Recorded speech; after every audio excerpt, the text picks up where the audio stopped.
evening, and welcome to Mountain Bears. I'm Aeson tonight. Of course, with me tonight is the cubby with Mrs. Tubby Joe. How are you, darling? I'm doing well. How are you? Ready to blow up meta, every time we go to. There we go. All Let right, I decided to come on. it decided to come on. Hello, Miss Brenda. How are you? Hey, Brenda. Week. Oh, It has been a week. it is a week. It is a week. All right. So let's dig in with this. Well, we know Trump got kicked out of New York. We knew Yeah, that. yeah. If anyone missed that, Trump can no longer do business in New York. And now Um, hopefully they'll make him sell all his business entities, and the for sale signs in Trump Tower will not be just another desperate cling for him to grab money. oh yeah. Yeah, So yeah, and for anyone who's been under a rock, this is all because the judge did find that he was horribly misrepresenting the valuations of the property. right, Like these weren't marginal misrepresentations that like it's a rounding error, it was a right, small subjective thing. It was wildly right. exaggerating numbers when it benefited him. Mm-hmm. So yeah, in case you've been under a rock and missed all that, like Trump is out of business in New York. Right. So yeah, fun. Fun. All right. So this is a television article, so you're going to have to lead us into it, darling, because I don't watch this show. I've only watched like an episode or two, Okay. but it is a popular show. And the story comes from the Mirror. Naked attraction contestant hospitalized after sleeping with well endowed contestant. A naked attraction contestant has admitted she was hospitalized after sex with her well endowed date left the mom of two with internal bleeding. Dang. A former naked attraction contestant has revealed she was hospitalized after sleeping with a man she chose for a date. Tracy Kiss made no secret that she needed sexual chemistry and a lover when she appeared on Channel 4 reality series in 2016 after being single for over 3 years. The then 28-year-old, who had previously worked as a glamour model, even admitted that she specifically wanted a man with a quote, large package who could satisfy her after giving birth to two babies. After judging the nude bodies of all the potential candidates, Tracy whittled it down to two finalists, but when pressed by host Anna Richardson to pick her winner, she looked visibly torn. This is so hard, she admits, as she struggles to make her final decision before ultimately choosing 21-year-old Mark Redfern. I don't understand a word he says, but I love that he has tattoos and he has really nice eyes, she said in a post show interview. It's the best way to date. You actually see everything there. It's amazing. Tracy has since revealed that she ran into some trouble with Mark, however, after one of his biggest physical traits left her in need of medical assistance. It definitely helps having that extra package, she revealed during a highlights edition of the show. He put me in hospital a few times with it, but I'm okay. I actually experienced internal bleeding just because he is ridiculously well endowed. Tracy also said that the pair spent every day laughing together and chatting on the phone, adding that they lost so many days just spent in bed. Mark was such a good choice for me. He was the perfect person, she said. The pair went their separate ways after a year, with Tracy later embarking on a relationship with a man she met on Tinder. As for how she felt about viewing strangers in the nude, Tracy has likened the experience to peeping on people because you could look at them before they could see you. Despite initially being unaware the dating show involved nudity, the social media influencer dismissed any notion that the process was mortifying. It became normal because it took away the taboo of not knowing what somebody looks like to be able to see all of them, she explained, before adding that the show was a helpful lesson in learning her physical preferences in men. You would never in normal life get to compare five guys in a line and think, which is the best? I think having that variation really makes you realize that what you are attracted to, she explained. Tracy said that she now believes everyone should try dating in the nude. It's like dating in reverse, she said. You see someone for uncensored who they are, and you can't hide behind anything. I think it's a more human way of dating, and I think everyone should do it. Okay. I'm sorry. Every time I read this article, my brain screams. Have they not heard of dating apps? Like, what? How? How did you get on this show and not know? Like, I didn't know. Oh my god.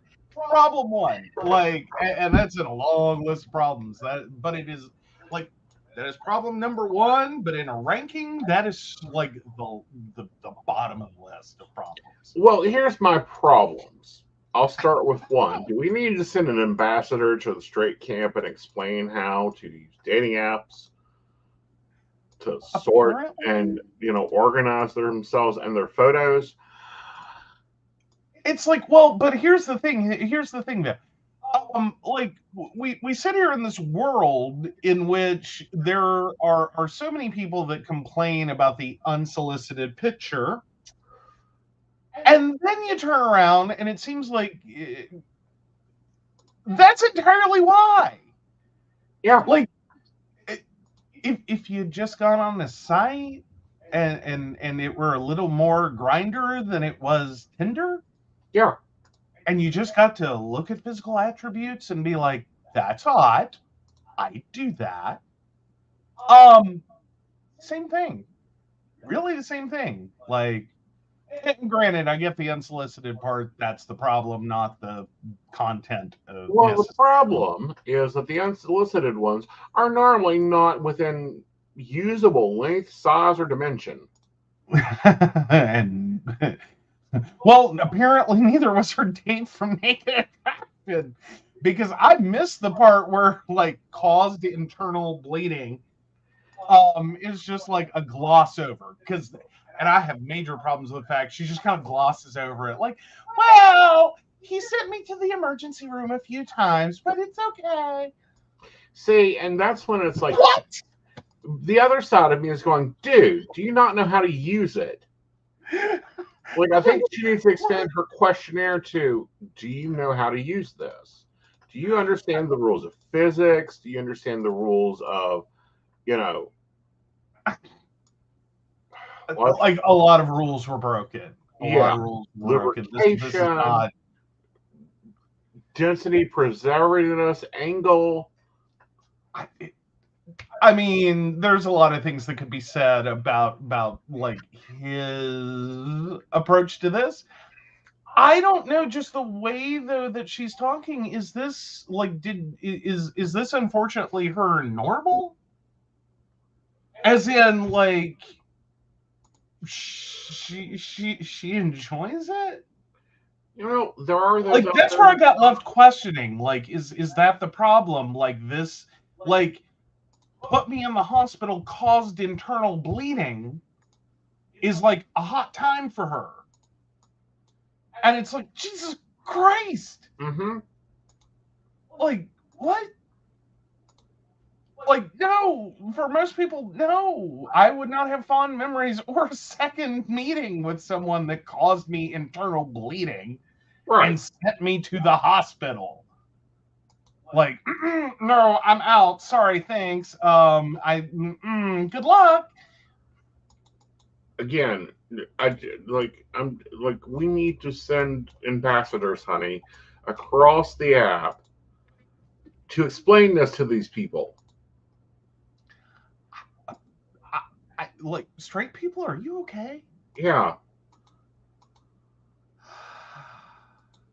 Well, Brenda says, you've seen some guys build things. I can make it fit. I just need a bigger hammer. I mean, that's one take on this, but I don't know that this was all dude. No, I think this was also her. Like, I think someone got a little overexcited and went too far. Like, Right. Like someone's definition of a good time is not mine. Well, I think someone's definition of a good time needs to be reevaluated. And dude, come on, dude. Like, you should have rules. You should have weight limits. You should have like behavioral exchanges that are not allowed. You'd think, right? Like this sounds like a very screwed up pairing. Well, this sounds like a dude that doesn't know how to use his tools and a woman who doesn't understand exactly what the tools are. Or what her limits might need to be. Yeah. I mean, because now it's not like we haven't seen this in gay community before. Well, like there was the guy a few years ago who got all the flack for oral sex, putting him in a hospital because it like ripped his throat. Right. And it which again is a moment of like, Jesus Christ, well, stop. It's a moment of what the fuck. Like too far. Like, no. Hospitalization is not a normal part of sexual activity. Right. Like, stop normalizing being sent to the hospital as a glowing trait. Right. Like, please don't. Like, please don't. Like, no, that's not normal. That shouldn't happen. I mean, I'm not saying there aren't accidents that happen during sex. Right. They can send you to the hospital, but not at like the level in which you've done physical damage to someone. Mm-hmm. Do you normally want to repeat that behavior? Right. I mean, first time, okay, fine. First time, you don't know how you did it. You done it wrong. You easily did not do it wrong. You didn't make a lovely trip up to get some. You live, you learn. You do things a little different. Right. You put in some rules. You put in some standards. You know, you don't do that again. Like, no, you find your from the chandelier to mount. Yeah. Come the living crap on. Yeah. What gets me even more, a little more like, about this is, why is this a news article? Like, are we just displaying the level of stupidity we have? I think it has more to do with the show, and that it's in that weird genre category of like The Bachelor, and you know what I mean, like other dating shows. Well, you know, like the ones that review 90 Day Fiance can't even get people to watch them. Right. Well, and granted, having all your contestants, even the one choosing in the nude, is a good draw. Not really. It makes your TV look like it, you know, like it's on the brink. What? Well, they blur it out. You can't see nothing. Oh, no, they don't. Oh, yes, they do. Oh, no, they don't. Okay. They did for this article, but no, they don't. Okay. Like, if you go watch it on streaming, it's full nudity. But it basically hits at softcore. Okay. Like, it's just extended rated R. Like it's in that category. Like there's not, like for a dating show, there's not sexual activity. Mm-hmm. So it's just nudity. Right. But yeah, no, and it's kind of it's an interesting show to watch in the sense of you would think it would be more sensationalistic than it is. Right. But you kind of like the nudity just doesn't really, it's like, okay, there's naked people. Right. It's like walking into a gym. All right. You know, it's kind of like, okay. Mark. I'm going to see if we can find Mark. Okay. Matt. Yeah.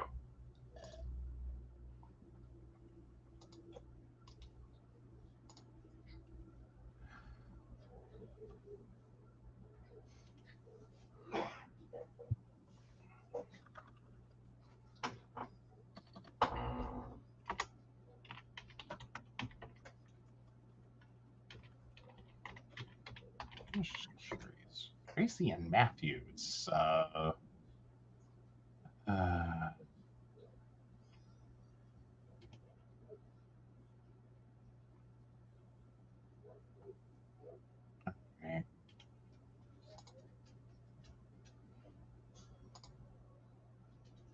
Yeah, there's a skill level problem there. Okay.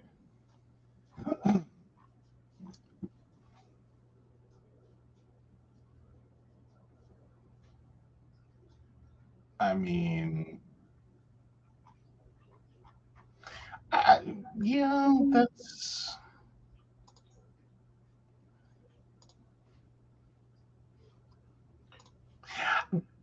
I mean, granted, the differential between just seeing someone nude and seeing someone, shall we say, sexually excited, does make a difference. But I'm not. I mean, like, I'm not gonna call him small ever No, it's not small. That's no. at all. But it doesn't like unless it like quadruples in size. This should not be causing someone internal injury. Right. I mean, like you really got to screw up in a lot of directions for that to happen. But then again, that goes back to like, you know, is this just her thing? Like we do see that, unfortunately. Like some people basically have a hurt me. Right. And we're seeing more of that. Like that's been a problem that's come up in like the BDSM community of like you are not BDSM people, you are flipping crazy. Right. Like you have no limits, do whatever, no safe word. Right. No, get away from me. Like you are a walking ER admit. Right. Like that's where this goes. Yeah. Like no. But I'm wondering what's if there's a bigger social problem that's causing that. Right. That is like I know we've become junkies for the extremes. Right. And that's all well and good. I mean, but is this the unfortunate like where you end up when you just live the edge? Like you're constantly like you just don't respect limits and you just keep going. Right. Because I would be horrified. Yeah. I mean, like, okay, you end up in the hospital once because of a sexual encounter that got out of hand, went too far. I think that's normal. Right. You know what I mean? Like accidents happen. It's a little embarrassing, and okay, we learn some things. Yeah. And I think everyone can have one. Multiple? Yeah. With the same person? Yeah. See, that doesn't sound like you learned anything. It sounds like you just, got benched for a couple of minutes while you went to the emergency room and got patched up, and then you jump back in that game. Well, not only you jump back in that game, but you jump back in that game without knowledge. Like you didn't learn a damn thing. Like, and you're gonna keep going? Yeah. Like that's I mean, hi. Yeah. Like again, like at least with athletes, I can understand if you like break a limb, don't realize it, and you go back into a game because you can't feel it because you're on an endorphin athletic high, and you're not feeling the pain. Right. I get that, but like, I'm sorry, what ER are you going to that you didn't have at least a 4-hour wait to sober up and calm down? Right. Enough to like have a come to Jesus moment. Right. Like I might have made bad decisions. Yeah. We might need to not do that again. Like, Jesus. Right. Now, is it just me, or are you also like horrified that she's like, it's a better way of dating? You're going like, yeah, we've been dating like that since 1994. Well, I haven't, because that would have been illegal. But if you're talking about the global community, yes, we have. Although then again, is it really it? Because we've also gotten that discussion before, or I don't know if it's been on the show. Is the problem with online dating that it only functions as a small community from when like everyone thought it was weird and creepy that you were finding dates online? Right. And so you have this small limited community, and now you have everyone going online to look for dates, and this is the de facto method of finding someone. And so now it's just the endless scroll. Well, and then it causes me to think maybe I need to open like I don't know, a Tinder account and see if you cannot eliminate by size. Oh dear God. Yeah, I don't think Tinder does that. I didn't think Like so. the straights are missing features. Okay. Yeah. They're like the I'm sure of it. Believe me. Because I remember some friends' accounts, and like you can't, like you can search by like interest and things like that. Like it is really tame. Okay. Like there's not a like for a hookup, because functionally it's a dating romance app that gets used a lot as not primarily but a lot as a hookup. Uh-huh. It has no features to be a hookup app. Like, Okay. and that's true of like Tinder, Plenty of Fish, like all of them, like all the straight apps Mm-hmm. are built for relationships, not for sexual attractiveness. Like you got to figure that shit out in the dark on the date. No, you don't. Well, I mean, like your private messages, but otherwise, their thought process Uh-huh. is a lot more. You're going to be down the road. Oh my goodness. Yeah, it's not a like let's quickly sort by size and like immediately rule out everyone who does not fit my minimum. Like that's not a no. Okay. So Yeah. yeah. No wonder Yeah, that. but you can sort by like income level, I think. Like you can sort by occupation, you can do all kinds of other sortings, Right. but no, you're not Mm. like sexual like I think there's some like rudimentary sexual things. Like you can sort by height, like and weight and physical attributes like that. But as for like I think you're rudimentarily at, people who are looking for like hookups. Like you can sort that out. Wow. Yeah, it's not like no. All right. So yeah, we need to send ambassadors over to Tinder to explain to them how to actually that you can pre-organize a lot of this shit. No wonder you guys can't find any damn body. I know, right? Well, and more importantly, it splits the audience. Mm-hmm. Like the people using this app, like you have a percentage that are here for hookups, you have a percentage that are here for dating, Mm-hmm.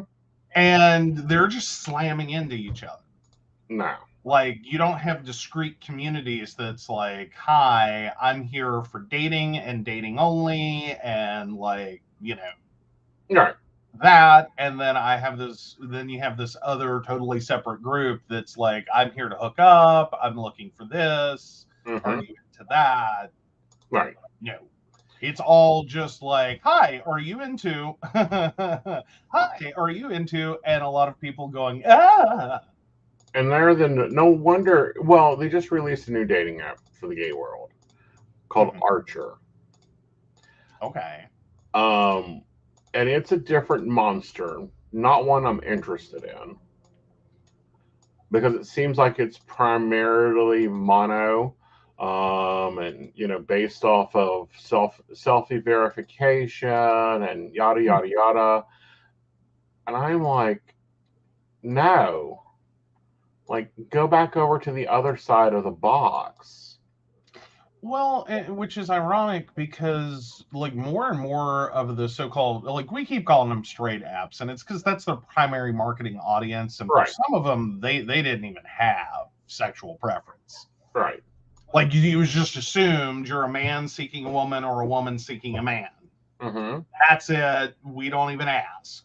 Right. For the longest time, and then slowly they've added some features, and still their core audience has maintained this kind of supposedly mono, monogamous, Right. and heterosexual basis. Right. Like, you're really out of your depth if you're on there and you're like, poly and bi. Right. Like, you're just sitting there like, help me. Like, help. Like, I'm in the wrong place. Right. So that's like why Field exists. Right. Is because that's supposed to be better. Like, I don't know. Have you even downloaded and logged in on that one? That's on my to-do list. It's on your to-do list. Okay. I haven't, so I was curious if like you had any experience with it and could be like, yeah, this is kind of, or new. Not like, yet. That was the billing, but that's not the thing. Yeah, I've seen reviews of it. I know, well, I don't know them, but I follow a few relationship structures that's met on there that seem to be successful. They have decent ratings, so they may be checking out. Yeah, there's a lot of buzz on them too. Okay, sorry, I'm getting drug in by Emily's comments here. So she just got back from the West Virginia Library Commission Library Conference today. Went well, but she's exhausted, and Minnie Mott and Mr. Mott survived mommy being gone for 3 days. Biggest topic was the opioid crisis, which was pertinent since the conference was held in Huntington. And this is for the West Virginia Library Commission? Yeah. Like, it's not that I don't get it. I know it affects everything and everyone, and like, I'm sure in a library you're dealing with everything from people getting like messed up in your bathroom to like, little kids coming in wanting to know about heroin because they just found out their mommy was addicted. Or daddy, or whomever. It just saddens me that that's like. Yeah, I mean, they should be discussing. Well, at least they weren't discussing banned books. Please, Emily, tell me they're not discussing banned books. Well, she said that was the biggest topic, was the opioid crisis. I wouldn't say that banned books. That was probably topic number 2. And dealing with patrons who want your form to ban a book because this is inappropriate for children. Right. Oh, yeah, the lead speaker was the retired chief of fire who said that libraries are the first responders of the crisis. Okay, I need more. Like, I'm in now. Like, I'm like, is this seriously, like, I mean, I'm envisioning that like every other open to the public and, like libraries are just, they're a public entity. I'm assuming they're dealing with the same thing like fast food restaurants are dealing with, and having to bust down stalls and call 911 and have Narcan training, and like, it's overwhelming, and this is not the deal. Like, we're here to serve the public, and these are the things on the menu, like, books and internet access and films and archives and historical information, and like getting high in our bathroom as a safe place because someone will call 911. Not really the like, I don't think anyone who went into library sciences thought, yeah, that's what I'm going to be dealing with. I'd say topic 2 was danger of losing funding. Cabell is in the middle of a levy lawsuit with the Board of Education. And then number 3 was censorship concerns. Like, trying to straddle that line between, is this inappropriate content, or is this, air quotes, inappropriate because it deals with something you don't like. Because I mean, I think there's some things that we can agree on are probably not. Right. And then there are some things that it's not that they should never exist in a library. It's just, okay, maybe not in the children's section. And then there's other things that it's like, okay, I Have Two Mommies is not really a book topic we need to ban. Well, no, but what's always gotten me, and this continues to get me about this, and we'll hop on this topic train for a moment. Okay. Okay. So in our little Fayette County library, if you go to look for witchcraft, you can't find you'll find the Encyclopedia of Witchcraft. Ooh, whenever you have teens involved, there's tons of gray area. This is true. And I think that's a missing part of the argument. Okay, Right. so lack of witchcraft in the Fayette County Library. Right. However, one they have book. the Necronomicon. Like 5 copies of it. They're extreme, aren't they? I was like, what is this? You cannot carry, like, tarot books and won't even accept, because They can't ban it because no one can fucking spell it. Necrocrom. That's a hard one. That's a hard one. Like, is a spelling bee word? That's a hard one.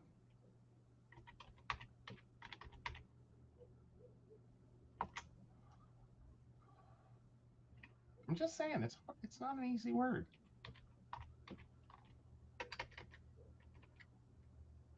Like, I'm sure at this point, libraries are just throwing out requests just because you didn't properly spell the title. We're sorry. We have no book by that name. Sucks to be you.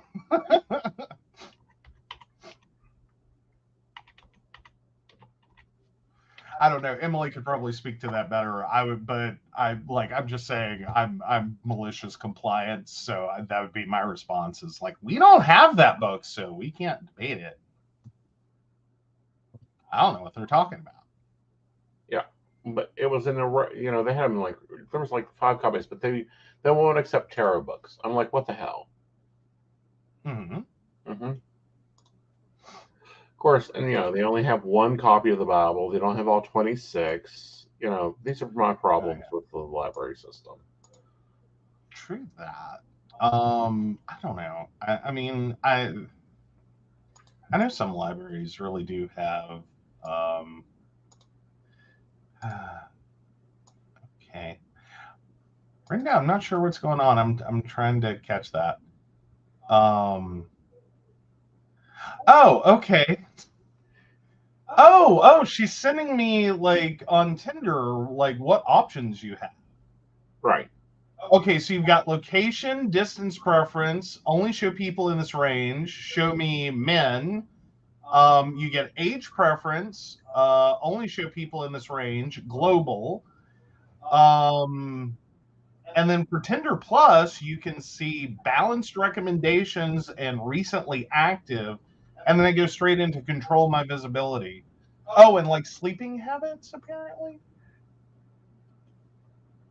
Oh, that's so wild. Yeah, so it's only really like the most rudimentary control. Right. Oh yeah, Brenda's like, I set up an account to see. So Emily comes back and says, like, you can't outright prevent teens from accessing information about their bodies they probably need to know, but also avoid accidentally handling them vaguely disguised porn. Yet the granny's got to have their steamy Amish romances. Yes. Yeah. Like, Fayette County had to build their own annex for that. Jesus. So we have an annex for granny porn. Mm-hmm. But we, like, God help us if we have one book on witchcraft or tarot that isn't the Necrocron that no one can spell, because most people can barely say it. Yeah. Necronomicon. Whatever. Yeah. The book, the big N book. Not that N! The bigger, longer.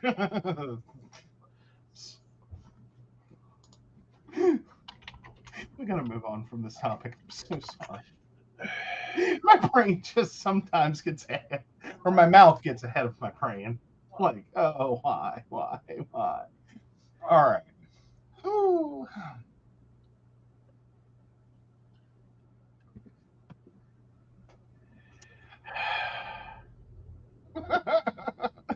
All right, so Emily says they had make your own buttons there, and I made a button that said, I have books about men cutting hay with a sexy farm boy in a field in the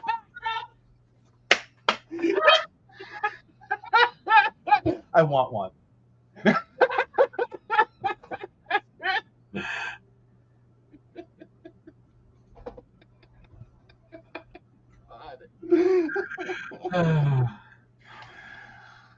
Okay. All righty. So, we're going on to some sad news. And it's news that, I was talked about on my other show, Modern Spiritualist, and I hate to say we were right.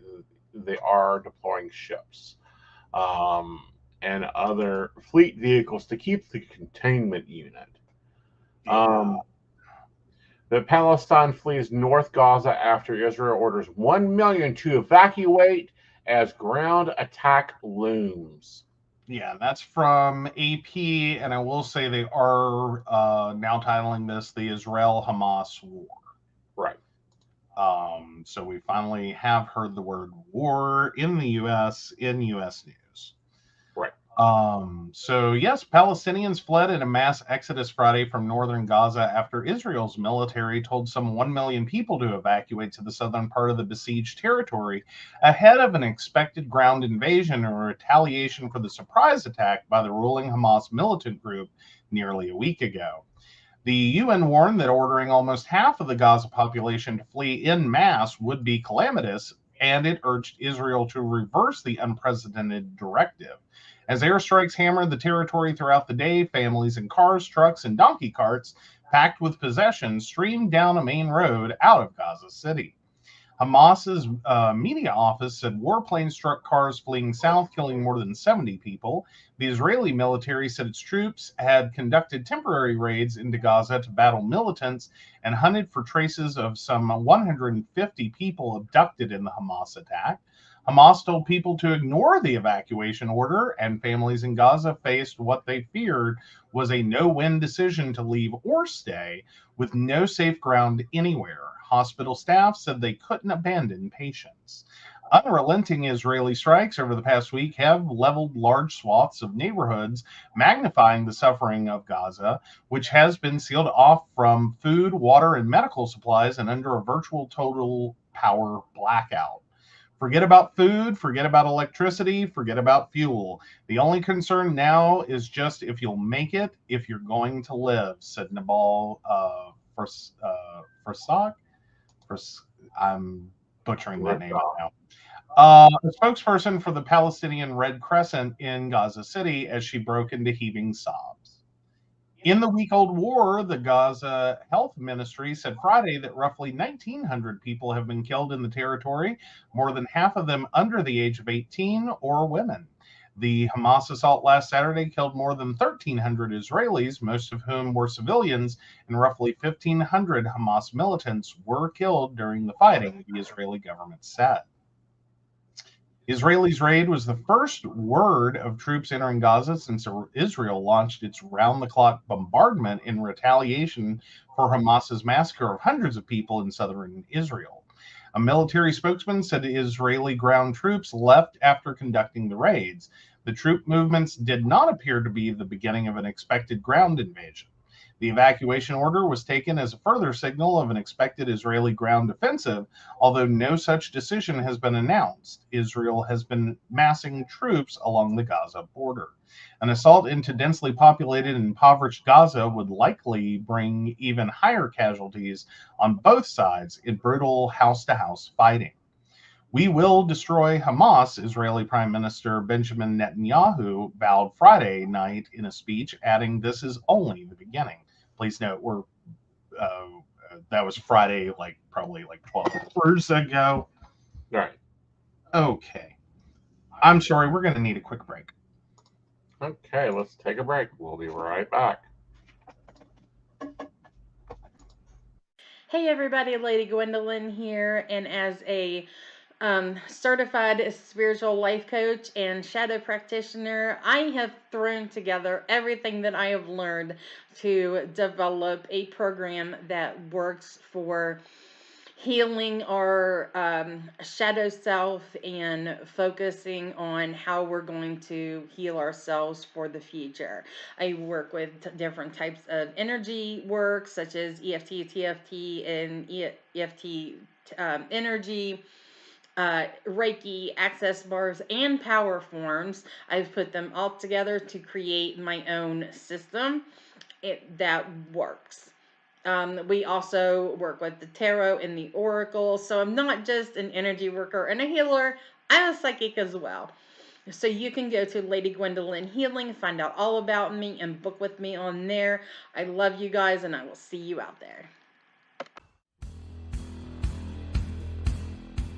Welcome back, Goblins! My name is Jason, and I am the host of the Esoteric Book Club, a podcast that examines titles on the magical, paranormal, the mysterious, and the strange. I release 2 episodes a month in which I review books on esoteric topics, recap news of the weird, and conduct interviews with authors, practitioners, and experiencers. The Esoteric Book Club can be found on every major podcast service or can be streamed directly from esotericbookclub.org. Hi, I'm Aeson and I've been working as a psychic for more than 20 years. I was born with psychic gifts at the age of 3. And with that, I'm able to help you with your love. Relationships get very complicated. I help you understand what's going on, where it's headed, where your next love is, what the lesson is, and how to improve that. I also work in career and dealing with career fields and different job opportunities and things you would like to experience in your life. I use the tarot. My favorite deck is the Gilded Tarot, and that's what I normally grab. But I also read angel cards. I also read Ascended Master cards. And I use astrology and numerology in your readings. All that tied in together with my clairvoyant skills, I'm able to get in there and answer your important questions quickly, clearly, and fast. I look forward to talking to you. You have a great day. All right, we are back. Sorry, Coffee guys. still there. Yeah, I knocked my coffee over. Thankfully, I have a desk mat, and it did stop it from being a horrible disaster. But I was sitting here like, I just threw coffee at electronics. Let's not. Now, I do want to wrap this up by giving the warning that has been given out. Hamas is a dangerous entity. They are monitoring, possible attacks all weekend in the U.S. and around the world. Parents, be aware that it may, watch the little mods, watch, the little baristas, social media. People are recommending keeping them off social media till this is over because you do not want, just because they follow Kill of Duty, Call of Duty or whatever, for an execution to pop up in their video feed. We understand that Meta and everyone else is working to, all the Meta brands are working to silence and stop and lock down accounts as soon as they can. They've even had extra staff on this week to do this. But you can't be too careful. Yeah. So please be careful. Keep an eye on your kids and yourselves. Yeah. I mean, war is a traumatic thing. Right. And certainly the images of war can be very powerful and striking.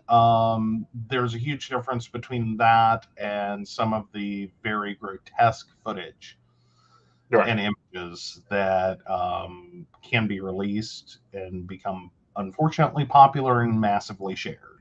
Right. And lives that are unfortunately massive and can not only be shared, but can be picked up by Metafeed and blasted everywhere. Yeah. Which is what they're hoping. I'm not against hiding, or I'm not for hiding the atrocities of war. I in some ways do feel that it is a very valuable form of communication about war. Mm-hmm. I do think the global population Mm-hmm. is not the best audience for that. No. Like, I think if you're a world leader in charge of declaring war or investing troops in war or being responsible for war, you need to know what this looks like. Yes. That it's not a game of Sims, it's not Battleship. Well, I always thought the world leaders should have to face each other. Like, if you're going to go fight, you have to get your happy little ass off out of your palace, out of your cave, out of your government building, and trottle your little ass off to war. Mm-hmm.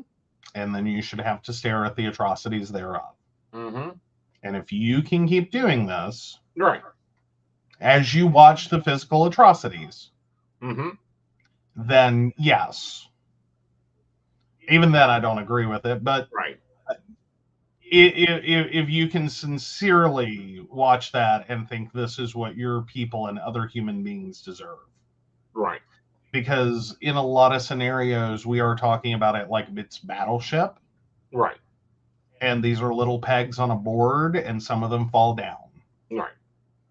And that is a very sanitized and child-friendly version of toy soldiers. That is not the realities. Right. Yeah, Brenda's pointing out some pics being shown the little ones don't need to see right now. No, because there's no. Right. So please be monitoring your children's social media. Please be making sure to keep their, image blocking up, their feed corrected, that type of thing, if they are on social media. Like, some of these pics don't need to be seen by me, and I'm older than most people in the stream tonight. Yeah.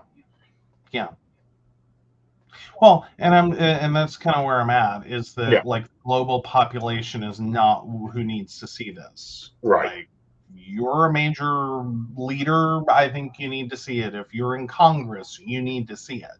Right. You need to understand what these votes mean. Right. And what this can't vote right now because we don't have a Speaker of the House.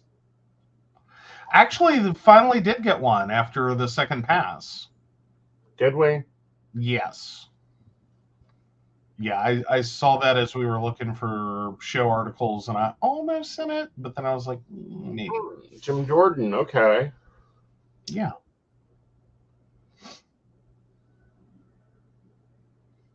But again, I think those are people who need to see the atrocities of war. Right. I think there are many photos that come out in wartime that explain the atrocities without explaining and graphically depicting them. Mm-hmm. And I think those are valid. Like, photojournalism has changed how we perceive war. Right. And in that regard, I have the highest esteem for photojournalism when it's done without being graphic. Right. That, when you can capture the pain of war without everything else. Right. That's appropriate for a global audience.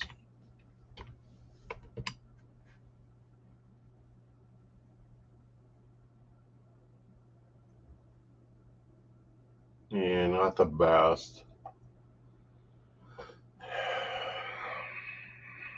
Voted against the Respect of Marriage Act, which repealed the Offensive Marriage Act. Well, this is the Republican speaker. Yeah, I know. I just hope that he's not a right wing. Like, too right. If he's a centralist, we can deal with him. Centralist, he'll be voted out just as fast as his predecessor. Right. See, I'm beginning to think this needs to be its own office. Well, and that perhaps it is not like it should not be quite so simple. Right. That this is a position that's going to potentially court controversy, and the ability to quickly remove someone. Right. Should not be that easy. I mean, not without clear evidence of wrongdoing. Right. But but that's my opinion. I think we found out how easy it was to remove a speaker by a motivated party. Right. All right. Still looking to see how. He's from Ohio.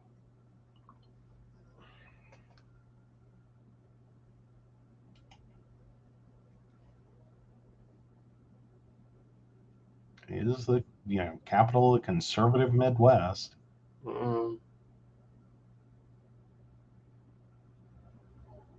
Yeah, it's not going to be good, but we've only got him for a little while. Oh, there we go. And, thank God we still have a Senate in control. Yes. All right, so on to tech news real fast. All right, Amazon issues warning about major change for Kindle users starting next month. This is from Good e-reader. In a recent communication, Amazon has alerted Kindle users about significant changes set to take effect from next month.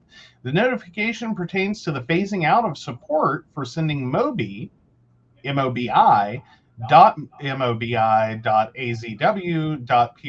files through the Send to Kindle feature starting November 1st, 2023. This change, as News 18 pointed out, specifically impacts users attempting to send Mobi files via email and Kindle apps on iOS, Android, Mac, and Windows and Mac. Amazon clarifies that Mobi is an older file format lacking support for the latest Kindle features, prompting a transition to modern formats that ensure prolonged compatibility with Kindle ebooks. Users are advised to resend files in new supported formats like EPUB through the Send to Kindle for Email feature. Amazon, however, stated existing content stored on Kindles in Mobi formats, including Mobi documents and other formats, will not be affected or removed by this transition. However, users are encouraged to convert Mobi files to the new compatible formats for Kindle, as the data may eventually be phased out. The Send to Kindle support for Mobi files will cease entirely by December 20th, 2023, as per the company's notification. While these changes are not cause for concern, it is recommended that users discontinue the use of these older formats well in advance of the deadline. Amazon is providing additional support through its help page and customer service for any inquiries regarding this pending change. So no more sharing Mobi books. I know, but my God, how old is that format? It was the original. Like I'm trying to it's been a while. Like even EPUB's getting a little long in the tooth, but I think it's gotten additional upgrades and supports, and it sounds like Mobi is just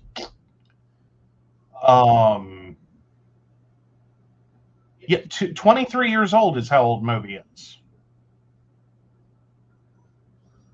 That started in 2000 as a binary format for the distribution of ebooks as reflowable text and thus usable on devices of different sizes, including handheld devices. And then was acquired in 2005 by Amazon. So they've been rocking Mobi for like 19 years. Yeah. And it sounds like they're just done.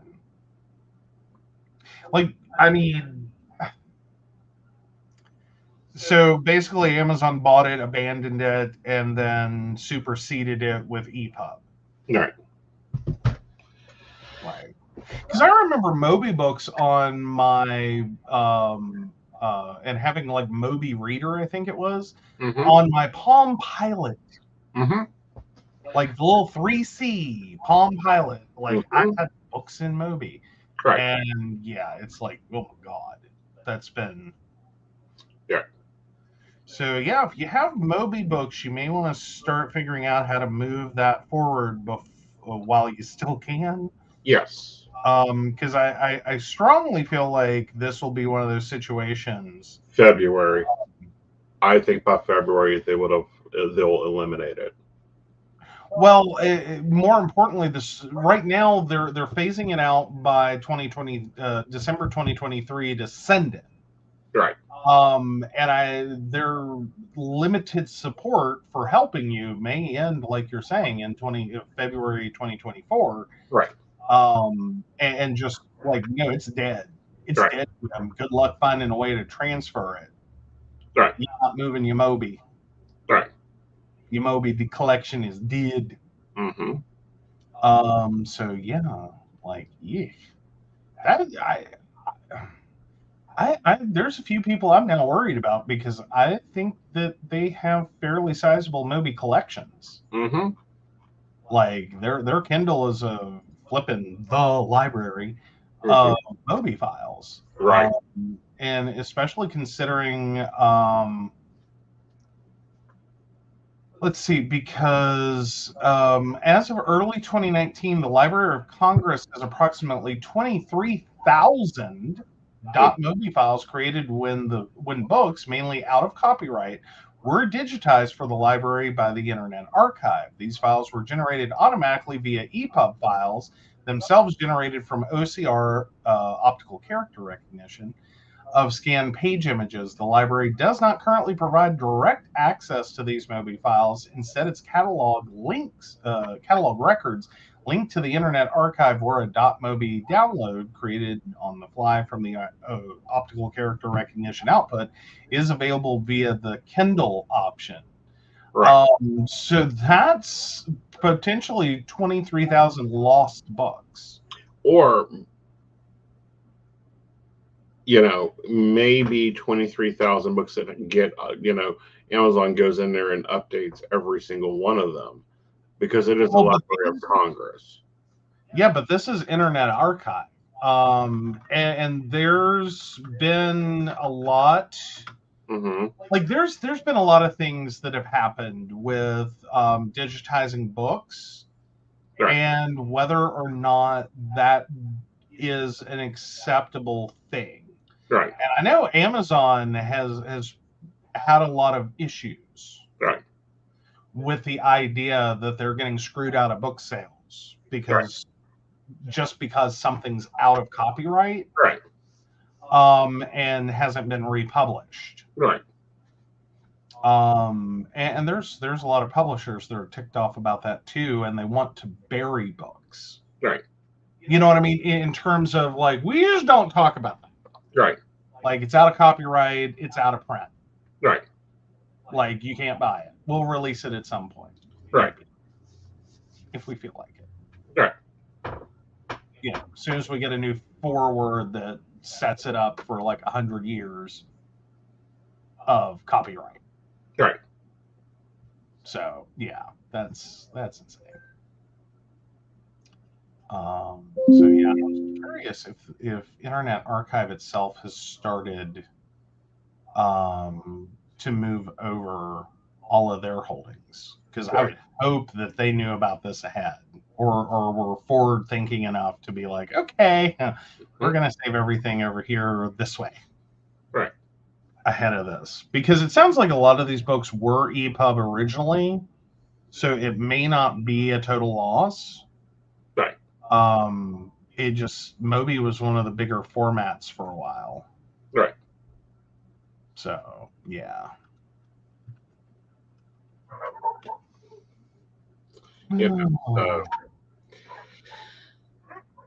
It'll be interesting. It'll be interesting how they transfer this. Walmart employees got good news. They did. So Walmart CEO announces all U.S. stores will close for the day in just weeks, forcing shoppers to change grocery plans. Right. So this is about Thanksgiving. Mm-hmm. So the CEO of Walmart has announced that the chain's American stores will be closed on Thanksgiving. It means the retailer's thousands of outlets will be closed on the November holiday for the fourth consecutive year. Right.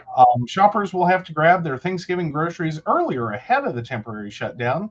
In a video shared on that site formerly known as Twitter, Walmart U.S. CEO John Furner said, "Thanksgiving is such a special day during a very busy season.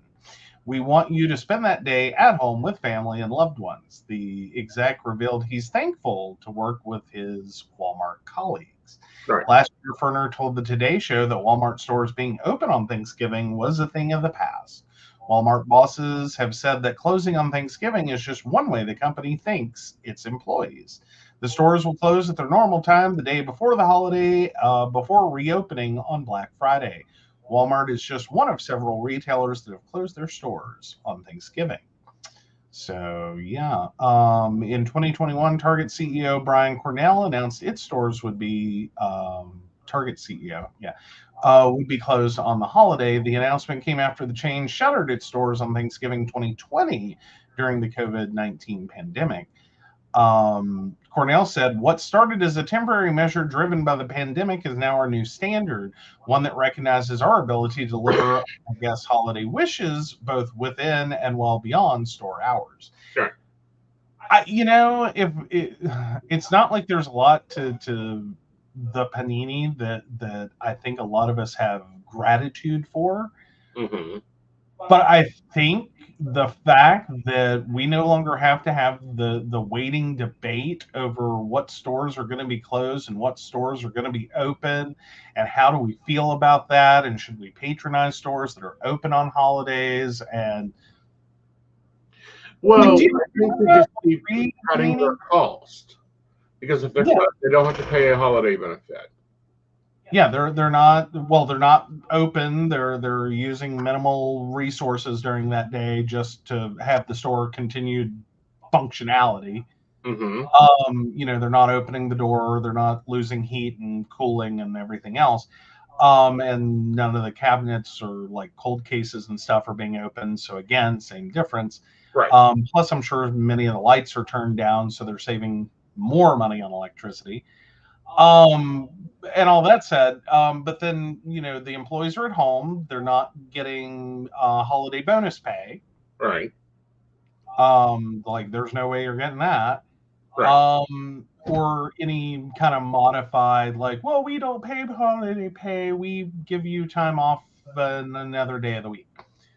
But all that said, I think it's finally good to see this one thing. Yeah, I'm still upset with them. Okay.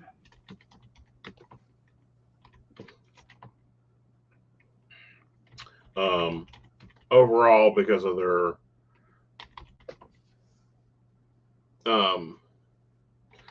removing the night shopping, now they're closed on Thanksgiving. They'll be closed Christmas. Mm-hmm. Why are you upset? Well, okay, I get closing on overnights. I get that one. Mm-hmm. Like that was a massive shock to the system. Like right. I think we all kind of had that. We enjoyed the 24-hour shopping experience. Right.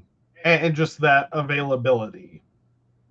That as long as there's a product Walmart carries 24 hours a day, you have access. Right. They're starting to limit they're no longer being the go-to for everything, which I think is a sign of the times. I think it's a sign that they're in trouble. So they're cutting wherever they can. I think the 24 hours and this always open, always low prices, as well as their proliferation and kind of that Main Street destruction, really did kind of set them up for, becoming the go-to. So when they start reverting back to things that like from our early childhood, like pre-Walmart days, mm-hmm. That where the hell do you think you're going on Christmas Eve? Right. Like you know what I mean? Or Christmas Day. Like if you didn't buy it on Christmas Eve, you ain't having it. Right. You're at the whim of gas stations and whatever restaurant, usually a Chinese buffet, happens to be open. Right. You might have some McDonald's if you burn the turkey. Right. So yeah. Brenda's closing on holidays is fine either way for me, but I want the open 24 hours back. Yes. But no, because they do not work the holiday, they're coming out trying to do this PR. It's like, oh, we reward our employees by giving them the day off. No, you're cutting your fucking holiday pay, because if you do not work the holiday, you do not get holiday pay. Right, and I think for a lot of these companies though were struggling pre Panini though, with like this clashing battle, right, between like staying open for business and because it made customers happy, right, on those days that, okay, like if I burn the turkey, I can resolve this, right, or okay, stupid men have to go Christmas morning and buy a present, or a socket set because they didn't know they were going to need one to assemble a bicycle. right. Like, we're there for you. And it was like a customer crutch, Right. That whether they used it or not, you could. Right. And then the customers that were like, this is unfair, this is really, like you're screwing your associates out of family time. Like your Walmart, and I'm targeting Walmart with this real specifically. Like, you sit here and talk about family values all the time, and then when it comes to a family values holiday, it's like, no, you must work. And it's like, make that make sense. Yeah. It would be like Chick-fil-A being open for Christmas. It's like, are you in there? Are you in there? Like, I would assume that's one of the days a year that Chick-fil-A is closed. That isn't a Sunday. Because otherwise it's are you in there? Like, you want to talk family values and all this, and then you're going to be open with your associates there on like Christmas. Like, are you in there? Yeah. Oh yeah, Brenda says, "Oh, closing isn't out of the goodness of their cold black hearts." Yeah, we were aware. Yeah. But it was part of the consumer version of the complaint that this doesn't make any sense. Like, if you're going to talk the talk and try to get our dollars for it, then you need to walk the walk. Right. Like, you want to talk family values, that's fine, but you need to actually like show those. And being open on major holidays that are about family, not a good look. Doesn't pass the vibe check.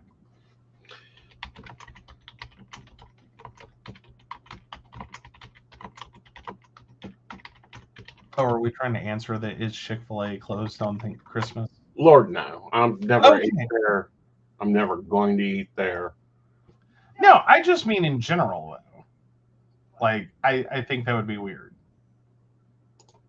Now, I was trying to figure out how much operational cost they have. And then how low that goes on. Yeah. Just locking the door. Yeah. I'd say that one day is definitely pads everything.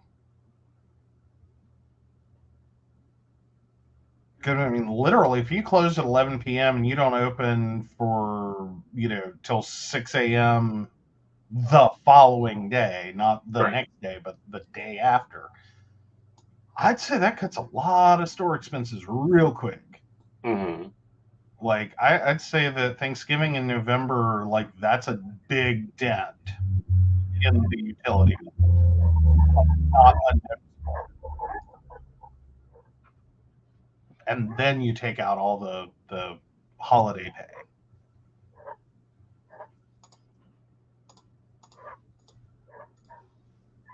Oh yeah, they're saving about $1,042,000 for that day.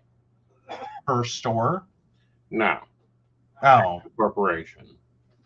Really? So, my God, what are they up to? 1,000 stores in the U.S.? Or more? I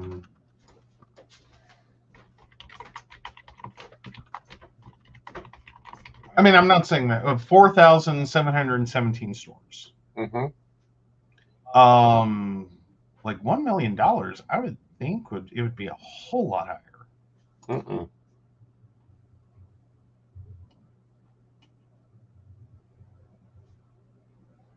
Yeah, Brenda found out for me. Joe, per Google, Chick-fil-A is closed on Thanksgiving and Christmas. That's what I'm saying. If they were open on those days, it would be like, what the hell? Right. Like, Kathy, stop donating to shit and trying to claim you're all about family. Right.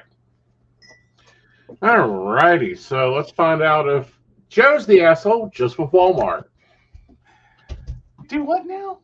Find out if you're the asshole like Walmart. Oh, okay, if I'm the asshole, like Walmart. All right, am I the asshole for not being more open with my husband's parents and for telling them to stop prying into my experience in therapy? I had been married to my husband for 5 years, and earlier this year, I learned I cannot have children, at least not without a lot of intervention, and even then, it's highly unlikely. My husband has 4 children from his first marriage. His late wife died while the children were all very young, 2.5 years before we met. They are now between the ages of 10 and 15. I love my stepkids. I have always loved being their stepmom, even though they don't want a close relationship with me. They seem to feel like it would be disloyal to their mom and that their maternal family would be hurt if they were very close to me. It's something I tried not to take personally, and I accepted it and embraced that I would probably only be dad's wife and not stepmom or grandma in the future when they have grandkids. I always thought at least we could have children together. But now that dream has been taken, and I don't know that I can be happy staying married. I personally would struggle to accept watching my husband have an amazing relationship with my stepkids while I don't, and knowing I can't have that relationship with my child. I'm already struggling to hold myself together. I was honest with my husband about it, and I started therapy. He asked if I was considering leaving, and I told him I needed to work through everything in therapy, but that it was possible. He asked if there was anything he could do. I said no. We had talked about the cost of fertility treatments, and it's just not feasible with the kids we already have. And I think the mental torture of trying, and if it doesn't work, which is the most likely outcome, it would be harder for me. I love my husband and I love the kids, but I don't think it would be enough for me. I don't think I am capable of being okay with being the outsider, with never hearing I love you from one of the kids, knowing I will never hear it from a child I've raised. My husband's parents are aware I am in therapy, and they are aware we were given bad news about having a baby together. They've tried talking to me, but I can't find it in myself to open up the wound with them and tell them everything. They wouldn't fully understand, and even if they were lovely, I would feel strange saying all this when it would involve mentioning their grandchildren and their son. But they have been pretty insistent for a few days ago, they tried to find a way around finding out what I was talking about in therapy. I grew incredibly frustrated and asked them to please stop prying into my therapy experience. They escalated from frustration to anger and told me I should be more open with them because we are family and they could help. Now I feel even more terrible. Am I the asshole? Yes. Ooh. And no. Here's the problem. Reading all of this, like, not the asshole. Like, clearly, obviously, you're going through a horrible life moment, and you're needing to sort out, like, how you best move forward in that. I congratulate you for not just blowing up your relationship, having a complete and total nervous breakdown, and, you know, divorcing your husband and going off to figure something else out. Right. And instead going to therapy. Here's the problem, though. You just told all the internet strangers about the whole story that your in-laws don't have. Right. And from your in-laws' position, they don't know what they don't know that they don't know. Right. So they're sitting here with very limited information that you have found out bad news about having a baby, and it has at least sent you into therapy. And they're not understanding what that is, why that is, or how that is. Right.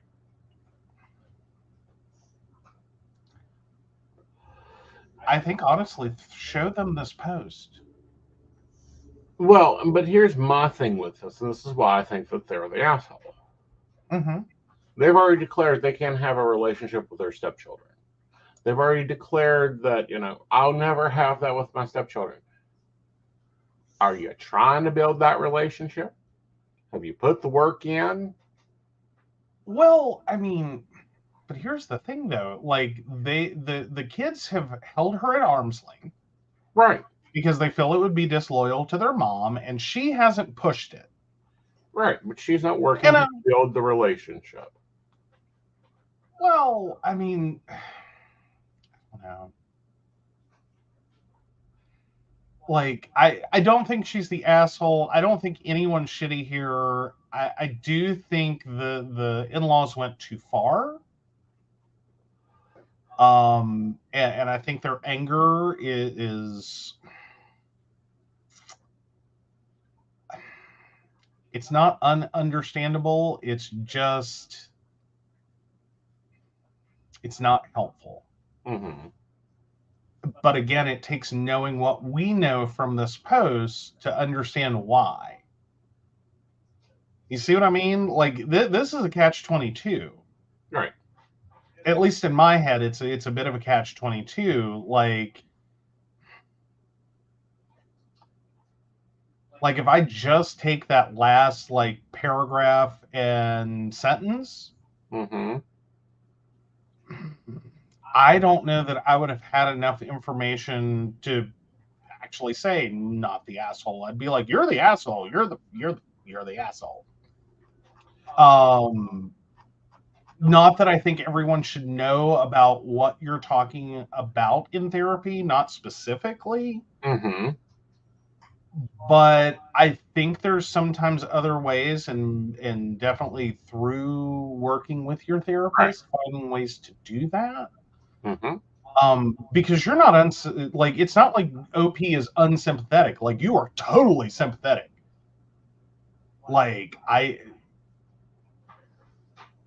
It's really crushing news to find out. I understand that's crushing news, but at the same time, she's got 4 kids right there. That she's like, oh, I can't love them. I do think that there's a lot of black and white thinking going on, but again, I think it was a major gear shift. Mm-hmm. Like, I don't think it's unsympathetic. I don't think that it's necessarily I don't think it is what she thinks it is. I don't think it's necessarily unreasonable that she's thinking this way. Mm-hmm. I can't be a foster parent. I can't adopt. I can't. All I'm hearing is I can't. Yeah. Yeah. I can't love the children who's already in my life. Well, and again, she's not she had a dream. Right. I'm going to get pregnant, I'm going to be mommy, and then she married into a situation that wasn't that. Right. Which, okay, that's fine. We'll have kids eventually. I'll get that. It's just like any new couple. Right. Just, he already has children from a previous relationship, and that's fine. I'll be the stepmother or dad's girlfriend, dad's wife. Mm-hmm. And that's okay because we'll have children together. Right. And then that also did not come to fruition, and she's found out that will not biologically occur for her. And again, this is early days. Right. It sounds like this was, a very recent, right, or recent-ish, and she's been sitting with it, so therapy has only been recent. Right. And she's gone into a spiral. Right. And it's like, yeah, you didn't get the life you ordered. Right. no, I don't think it's anyone's right Mm-hmm. to know what goes on in therapy. Right. But I think there's some situations that you gotta kind of figure out a way to bridge the gap or completely shut them out of knowing anything. Right. And it sounds like, unfortunately, they weren't shut out of knowing anything. Right. So they're stuck in this weird limbo of like, what the hell is your problem? Right. Like, what's going on? What do you need? How do we support you? How do we help you? Mm-hmm. Like, we're trying to be good in-laws here, but like, you're just like butt out of my life. Right. And that's the way she's being with the children. I mean, looking at her comments throughout this. You know. But it can be very hard. Like, again, she has spiraled downwards from this news, and it's not uncommon. Right. And I don't think right now she has the ability to truly help herself in the situation. Because it's sort of like being really, really angry and just so angry you can't form a sentence. And then, being told, use your words, calm down. Right. And it's like, I don't want to calm down and I can't use my words. Right. It's not anger, it's grief. Right. Like, she's having to go through full-on grief of like a childhood dream and a dream of a child. Right. Or children.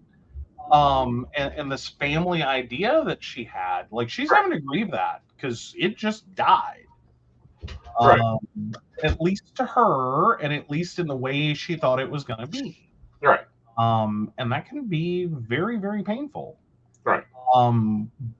I don't think anyone's entitled to know what she's doing in therapy, but I don't think her in-laws are necessarily ill-intentioned. Right. It's just, unfortunately, they've gone too far. Right. All of this has gone too far. Right. Is they don't know what's going on, but they know enough to know that something's going on. Right. And they're I think sincerely trying to be supportive. Right. Like, I don't think the in-laws are the assholes here. I think that the poster is very closed off and very much an asshole. All she had to say is, I'm working through my infertility, and move on. I think if that's what had been said, this probably none of this would have happened. Right. I'm thinking her husband has said some things to his parents that he ought not to have. That he may not have known better than to say. Right. Like, as in, I could see this call going down as like, hey mom, hey dad, my wife's in therapy right now. We found out we weren't going to be able to have kids together. And like, she's talking about leaving me. And then, like, realizing that's everything that he can say about it. Right. It wouldn't be inappropriate to say. Right. And then they're just like, what the hell? How do we fix this? What do we do? What does she need? Does she need money? Does she need, what does she need? Like, they're trying to be supportive in-laws to a second wife. Which is awesome. Okay. Which is problem one. Mm-hmm. Problem two is she's closed off the idea of being a step-parent. They're not close to me. They don't love me. Of course not, they're not loving you because you haven't even began building the relationship. Well, but it's a relationship that the kids have expressed they don't want. Because it would be disloyal to their deceased mother. No, their mother's still living. No. Yes, they are. Read the comments. He keeps it, they only talk to arrange things and it's brief.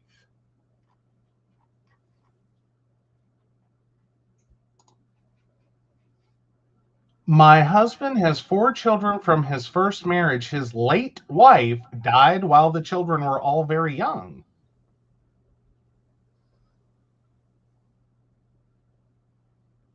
Okay, because I've tried to talk about their mother, but it's off limits. They don't want to be any part of it and never did. I don't really interact with their maternal family. They only exchange information with my husband's arranged times with the kids, and even then, they keep it short and to the point. Yeah, time with their grandchildren. Like his parents or his late wife's parents are arranging time with the children. Like they have a pseudo child custody relationship. Right. But, the point being there is she's not trying. She's not trying.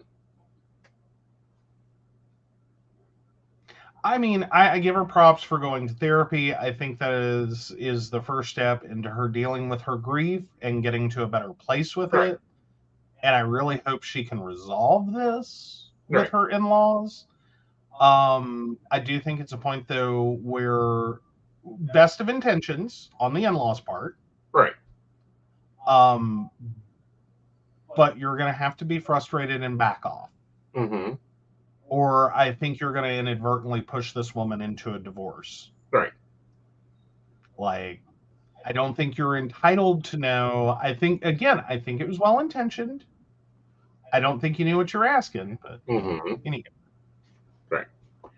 But anyhow. All right. Poll is up. Feel free to vote. Do you think that they're the asshole? All right. Let's move over to polyethical, non-traditional relationship advice. Let's rock. All right. Don't ask, don't tell for bisexual wife. My wife is bisexual and has had relationships with women in the past. She misses it. Her ideal situation would be to have one friends with benefit who is also a bisexual married woman so they could scratch each other's itches. I would rather be in a monogamous relationship, but I don't want to leave her, and I don't want to be the reason she looks around in 40 years wondering what she missed out on. So I've decided that the best solution is to get to a point where I can adjust my boundary to accept what she's asking for. We are in counseling over this and other marital issues, which we are making excellent progress with. If this has to happen, I'd much prefer a don't ask, don't tell arrangement. I know many people see this as asking for trouble, but the fact is she goes out with friends now. If she was hooking up with these friends, I would never know. So I'd rather she just do so. She's not thrilled about this, but would probably agree to it. Her view is that if she has to hide this important, intimate part of herself from me, then it's a missed opportunity for us to grow closer. My view is that if I have to be told about what she's doing, it will push me away from her. Nothing's going to happen on this front for a while because we have other issues to resolve first, but we're very confident we're going to eventually get to a point where it's time to decide how to go forward with this. I don't know what I'm asking, just looking for thoughts, I guess. Okay. You're breeding jealousy with Miracle Girl here. Well, I'm thinking problem one is I don't think the two of them necessarily understand that don't ask, don't tell doesn't have to be like total obliviousness. Right. And that like some poly, discussion doesn't need to be graphic. Right. You know what I mean? I think there's a compromise here. Right. It's like knowing what limits. Right. You know what I mean? Like how much can you tell your husband? Right. And how much can your husband handle? Right. And the other side of that is being very direct with boundaries of acknowledgement. I'm going out with Kathy on Friday. I'll be back Saturday. Okay, dear. Okay, dear. Yeah. Yeah. Not, well, and that's very different from, so Kathy and I were in the hot tub and ... Right. Like, no, your husband can't handle that. Right. That's what I'm saying. I think there's a compromise here. Well, I think there's a compromise. I also think that he's being melodramatic. Yeah. Well, and I'm a little concerned. Okay. So I've decided that the best solution is to get to a point where I can adjust my boundary to accept what she's asking for. I don't love that sentence. That sentence doesn't quite make me happy. No. Like, I think you're trying to save the relationship in terms of on paper, Mm-hmm. but that's not a warm, loving sentence. Right. About, you know what I mean? Like, it's not communicating. Like, loving spouse wants to figure out how to be supportive. Right. It's like, how do I save this marriage on paper? Right. What do I do with this? Yeah. You know? And maybe this was poor word choice, or like, still the struggle is real. But I think you got to fix that sentence as a starting block. Right. You know, and I think we need to really discuss boundaries versus rules. Mm-hmm. You know, so that, like, I think you need to learn a new definition of both. Well, and I think some of it is probably stuck in, like, so to speak, bisexual open trauma, if that's a thing, is like I think what you're envisioning as the husband is probably like an absolute horrible worst case scenario in which, like, your wife and her lover or her compound of lovers are doing it in the middle of the living room on Thanksgiving while your parents are trying to eat turkey. Right. And it's like, Jesus Christ, no. Like, if that's the relationship your wife wants, you're out. Like, just leave. But I doubt that's the reality she's looking for either. I think it's way more subtle than that. Yeah. And far more negotiable. Which I have to give the OP props for not going traditional straight man fantasy land. Well, technically, straight man fantasy land I just described as the middle of Thanksgiving, her compound. I get that. That's what I'm saying. I have to give him props for that. Yeah. Well, I do. That I will give him props for. But, dude, don't ask, don't tell breeds jealousy by the gallon.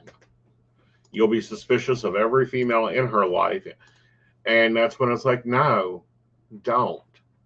Have a level of communication. Have a level of, okay, so this is what's going on. This is where, who's who and where's it at. You don't need graphic details.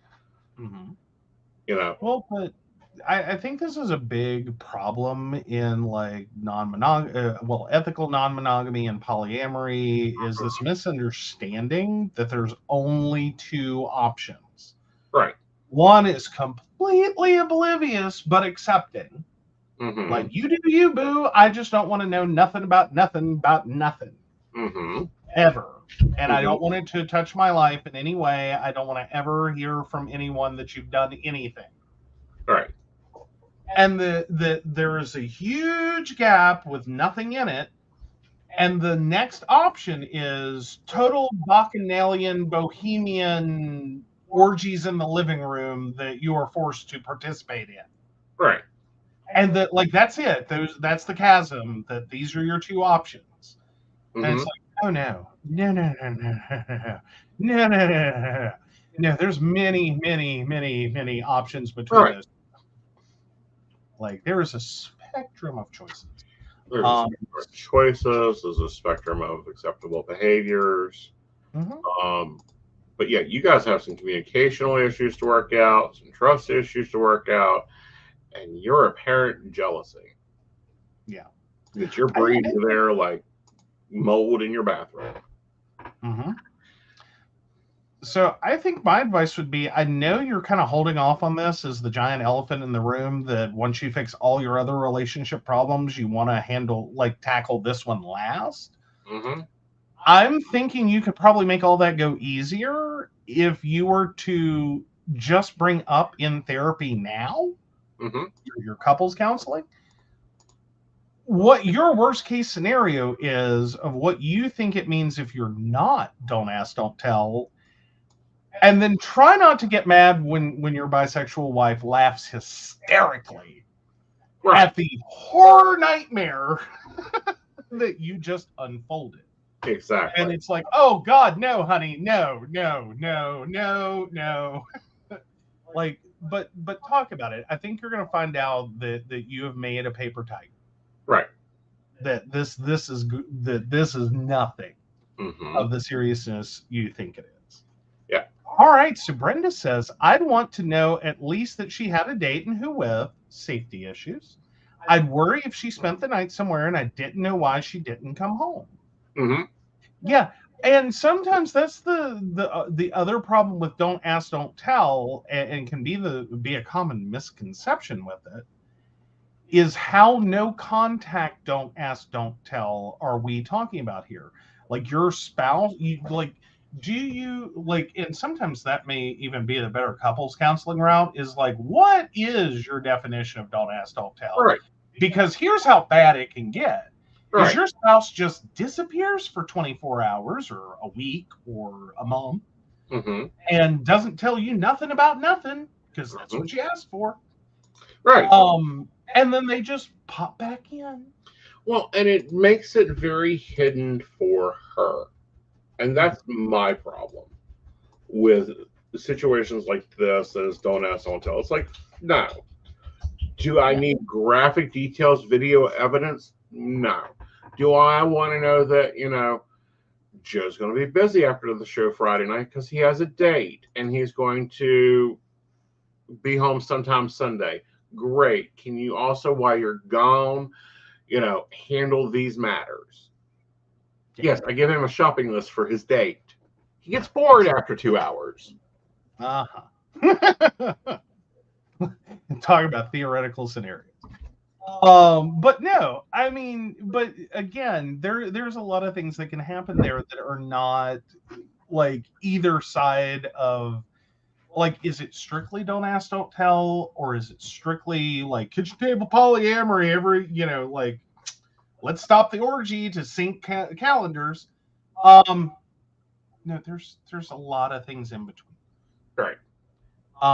And so, like, one, figure out what your worst case scenario is, and two, figure out what your best case scenario is. Like, what do you think you can handle right now? Right. And I think you're going to find out that whatever you label it, what you really need to call it, is y'all's names, relationship. Right. And how you share this information. Well, not only that, but I'm just thinking of all the fun shit he's missing out on. Okay. Going girl watching with his wife. Commentary about girls with his wife. Yeah. There's potentials there. And again, I think this is one of those nightmare scenarios that's playing out in OP's head. Right. Is that, like, this is going to be so, like, here's the scenario I think is playing out, is that he's going to do this.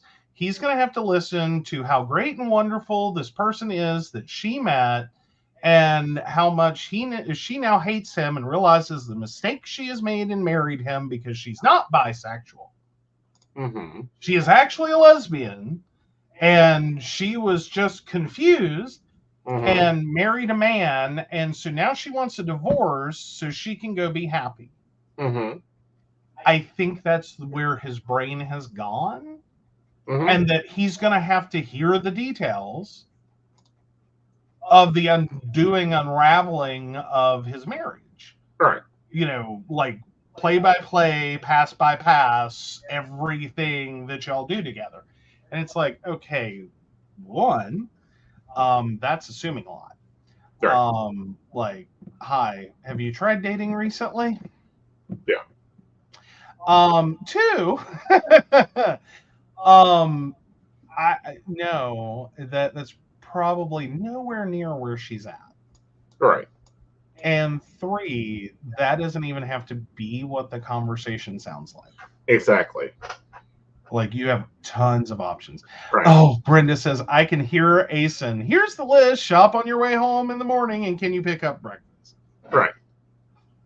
I'm back to Polly and Fam of, was there a doggy bag? Yes. Like, was there Leftovers. Huh? Was there cheesecake? Yes. Or donuts. Like, because let me tell you, there's a lot of things he could go off and do that I'm okay, fine, whatever. I don't give a shit. If you go to a restaurant with cheesecake and you did not order me a slice to go and bring it home, mm-hmm. I will ground you from going out for a very, very long time. Yeah. There's a lot of things that I've done and brought home donuts, and he's like, "Did you have a good time?" Yeah. And we move on. Yeah. Well, either that or like the other part, and this is the weird upside of polyamory. Like, no one talks about this one.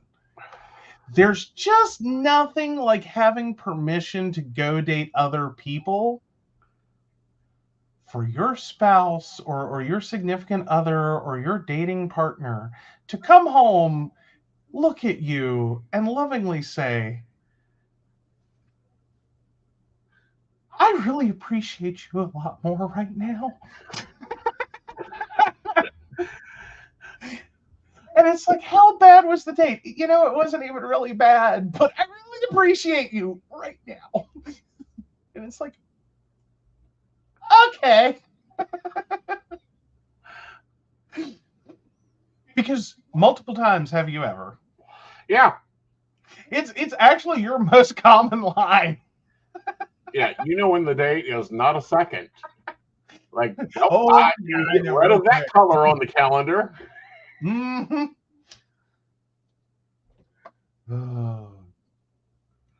But no, like, I'm just saying, it is one of the things that, like, everyone assumes it's going to lead to you being single, especially if you're coming from a previously closed relationship and talking about opening up. Mm-hmm. You think this is immediately like the do not pass go, do not collect $200, go straight to divorce. Right. Express lane. Right. Oh, no.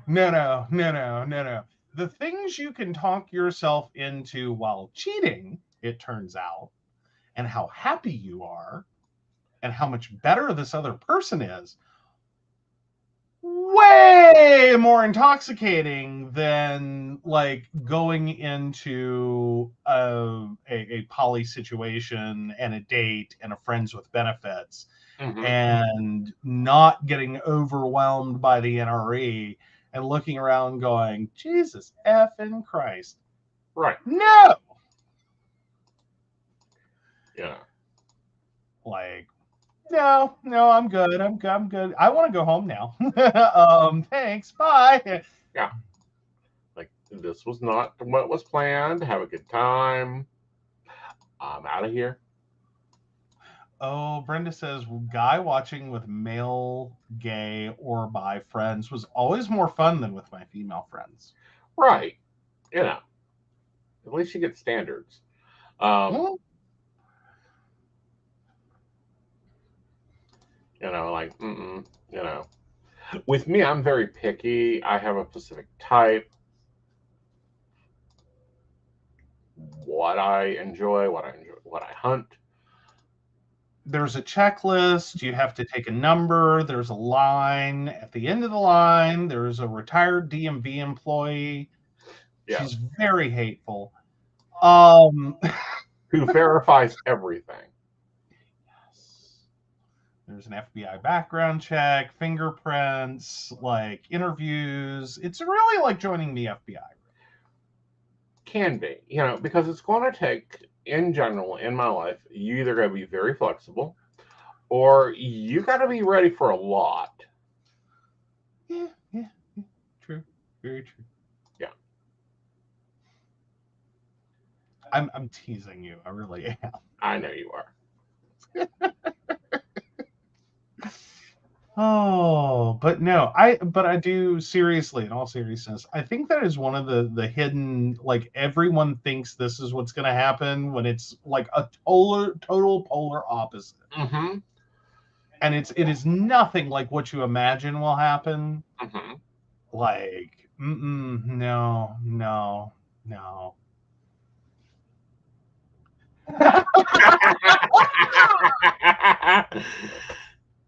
Well, we would read that on air, but let's say some people are promiscuous and their standards are non-existent. Yeah. Is Brenda's experience in boy watching with others? Yeah, some are like, no, that one should have, no, just no. Yeah. Your dismissal list is long. Quickly. Like Leaves weird. Yep. Looks funny. Hate haircut. Walks wrong.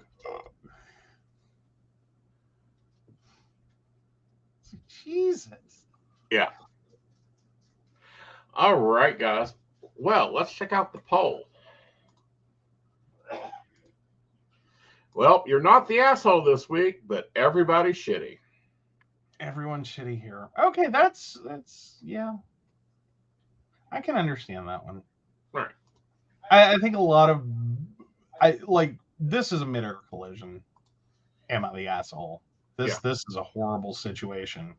Right. And yeah, therapy is desperately needed. Couples therapy, because it sounds like you are only in this for the baby, for the seed. Let's go ahead and get those kids rolling on some grief therapy. Let's get your husband rolling on some therapy on controlling everything. Well, and then probably your in-laws as well into the conversation about how much did they even understand they are controlling their grandkids' lives. Right. Well, you know what I mean? Like, unintentionally, I think the grief they're still carrying for their deceased daughter is like getting projected onto these kids too. Right. And relationship. I'm sorry, 10 and 15 is like kind of and especially that they're now between the ages of 10 and 15. Disloyalty to their deceased mother seems like a really advanced concept. Right. But here's the other page of this. She doesn't have to be their mom. She can be their friend for the moment. And let it grow. Well, because I'm realizing that 2 years before this 5-year relationship, so 7 years ago, when these kids were between the ages of 3 and 7, or 3 and 8, is supposedly when they developed this disloyalty to their deceased mother.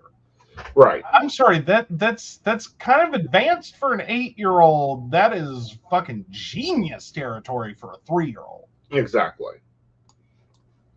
So, yeah. All right, guys. We hope you have a lovely evening. We will see you Sunday as you see us put together our plan for the week. And with that, take it away. All right. So, of course, we want to thank Beverly Walker, Mika G, Kathy, Mary Winfield, Brenda, Shannon C, Shannon D, Lady Gwendolyn, Charles Shaw, Tracy Van, Caitlin Bell, and Devin.